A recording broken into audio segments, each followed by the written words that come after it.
Change pani matombo ari padenga.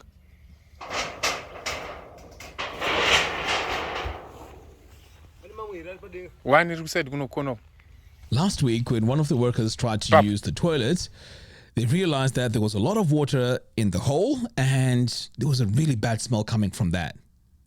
Now, this was the Blair toilet that we built at the farm as one of the temporary toilets.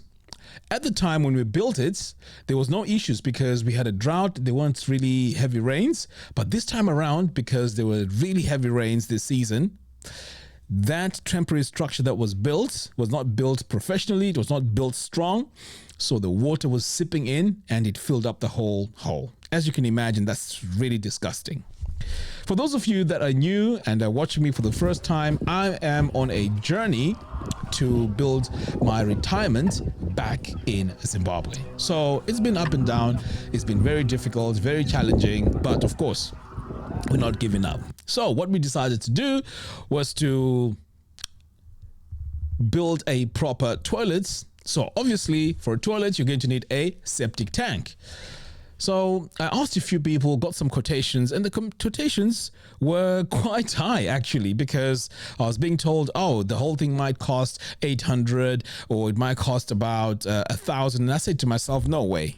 There's no way I'm paying 1,000 for a septic tank.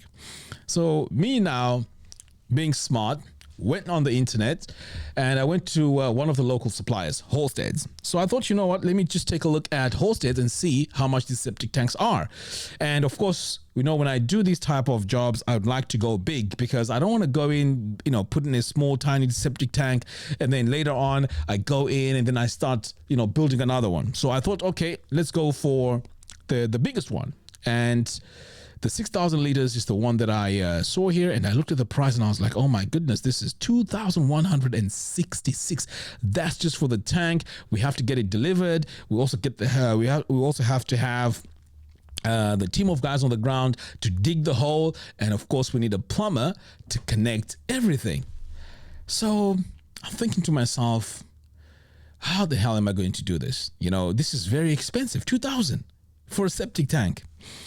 So I thought of an idea. I said, no, you know what? Why don't we build it ourselves? Because this 2,000, we don't have it. So initially, it felt like, yeah, it's quite cheap because, you know, the builders, they'll tell you, it's going to cost you 600. And then when they're halfway through the job, you know, that budget starts increasing. Oh, you know what? We need this. Oh, by the way, we need this. By the way, we need that. And all of a sudden now everything starts all adding up. And that can be very frustrating. But of course, this time around, I gave them the dimensions because I wanted a big septic tank. So I wanted 4 meters by 2 and then 2 meters deep. And that will give us a capacity of, I think it's 16,000 liters. Okay, 16,000 liters. That is massive. But the reason why I went for that was because I just wanted a huge septic tank which will connect with pretty much all the structures that we are going to add on the farm. And once we get it done, we just get it done and dusted once and for all. So we went to work.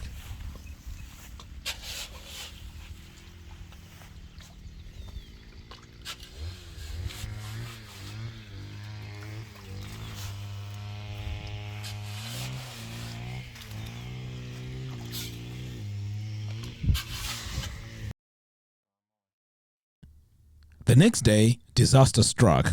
That hole that we dug was filled with water. Oh, man. Now, as time went on, I was reflecting and I was thinking to myself, you know, by the time I finish adding all these structures, it's going to cost thousands. And things are really expensive in Zimbabwe. I mean, it is ridiculous. It is absolutely ridiculous.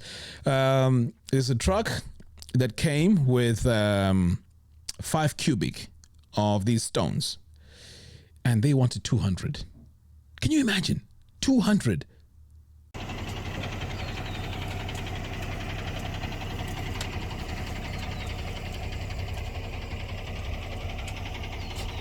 And then the bricks, the labor. I mean, it's just a lot of money. So I really respect people that have farms that have all the structures in place, including chicken runs or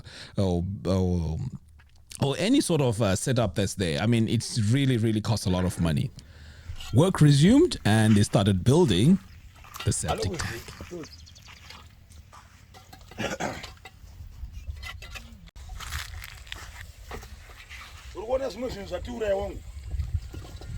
Next time you can have report out to again.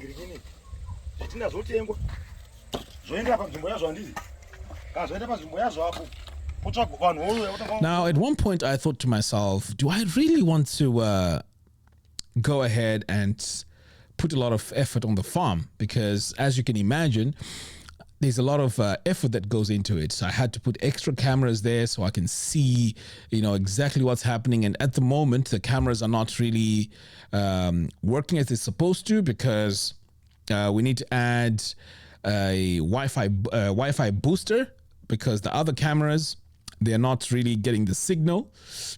So most of the time they're offline. So they're just pretty much on and offline. Thankfully, I have other cameras as well, which I can see exactly what is happening. But it's just that when I want a closer, look at certain areas of the farm, I can't really see what is happening because of that. So it's the range. So I'm not sure if this is to do with the Wi-Fi situation, or do I need to get a Starlink? Again, that's another cost. So as you can imagine, there's always something that needs to be done. And it can be very, very overwhelming. So there are times where I thought to myself, I have an iPhone 13 Pro Max. It's a couple of years old now, probably 4 years old. I need a new phone. And every time I think about getting a new phone, I just say to myself, man, that is enough money for me to buy the tank and the tank stand. Do you see what I mean when it comes to spending money? Because of course, in my case, when I buy these phones, I don't buy them on a contract, because it costs more. And sometimes when I don't have a lot of money, it is a lot to pay about 80 pounds every month going to just a phone. And I have to do that for the next 3 years, 80 pounds a month. That's a lot of money. So when I do have some money, I just prefer to just buy it, and then I'm done. And then I just get a basic SIM card. I don't use a lot of data because I'm in the office most of the time. But as you can see, the decision making when it comes to spending money now is all pretty much focused on the farm at the back of my head. So anyway, at the moment, I'm really excited because a lot has been going on at the farm. I mean, there's a lot of progress. In fact, the water now that has been raining helped a lot, but it also came with its downsides. So what happened now is, of course, we are very excited that, the rains are there, but because the land is mostly clay, sometimes when it rains, it waterlogs. And that really damaged not all of them, but most of the vegetables. Half of the part we planted had to be redone. So as you can imagine, we were buying these seedlings at 120 for 10,000, $120, and a lot of money went into that. So pretty much close to about $800 is just gone with the rain. Okay, that's pretty much how crazy that is. So now I've done some research, and we are going to make that land, that soil, a bit more breathable. I don't know if that's the right word, or at least allow it to allow it to soak the water in, rather than just have the water on the surface. So we're going to put a lot of manure on it.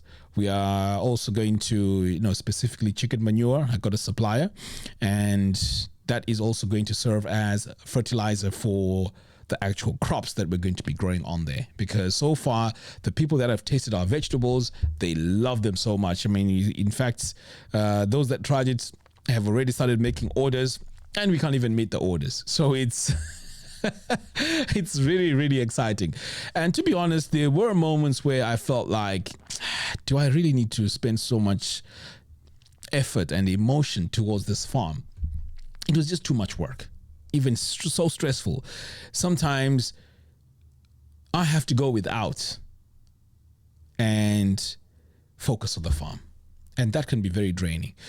But you know what? that step where we tried to sell the vegetables and the people loved it and all of that, it really sparked that excitement in me again, because it made me realize that, hey, you know what, I'm on the right path anyway, so I need to continue going.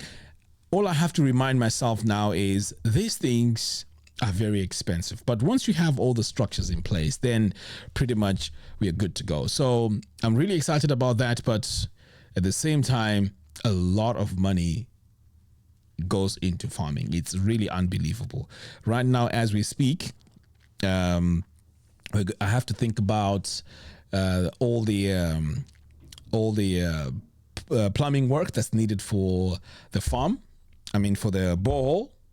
I have to think about all the solar systems to be how it's going to be connected. I also need a warehouse. I also need temporary structures. I also need to build the toilet that's going to go with the septic tank. So all of that is just mind-blowing, but it's very exciting, and this time there's no going back. Lately, I've been listening to what's happening, pretty much in the West in regards to immigrants, and the more I listen to it, the more it's getting scarier and scarier. In fact, the rules are changing. So at one point, quite a few people thought, you know what? Okay, I'm here in the UK. I'm doing my COS, or I'm here on a skilled visa. And then before you know it, the goalpost changes. Instead of getting your indefinite leave at 5 years, they changing all the goalposts.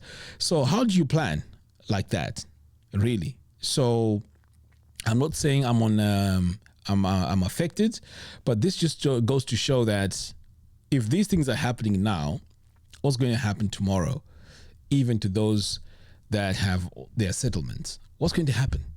Because the goalposts are changing. Who knows? Maybe they probably will say, I'm not saying this is what they said, but I'm just saying, imagine they say, you know what? If you have criminal offenses, we are revoking your British citizenship. Can you imagine? And at that point, you have put all your effort, you bought a house, have done all those things here in the West. Where do you go? Where do you even start? So those are the sort of things that really crazy and very scary, because the goalposts keep on changing. And this is just a reminder that, you know what, if you have a home, then you have to find a way to love it.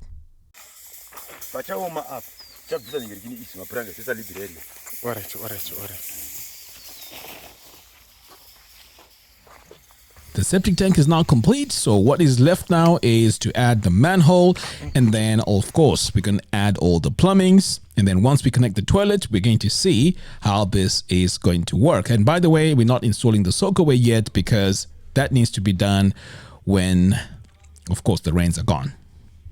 As we speak, there's a community that we created. It's called Kumusha Investors. This is a community of all diasporans who want to invest back home. We are going to start our program very, very soon. In fact, I was supposed to have made an announcement last week, but I was traveling. But we are going to continue with that. And this is where we're going to be sharing information, encouraging each other, and also learning from each other. Because as you can imagine, there's a lot of mistakes that I've done, which probably a lot of you have learned through watching my videos. So this is a platform that we can share a lot of information, resources, tips, and so on. So head over to kumushainvestors.com. I'll also leave a link to that in the video description below. Joining the community is absolutely free, but when we start our investments, that's when, of course, we are going to decide what investments we're going to go into and how much it's going to cost. Anyway, guys, I thought I'll just give you a quick update as to what's happening at Ruwa Organic. I mean, yes, we're getting there slowly, but it's really exciting.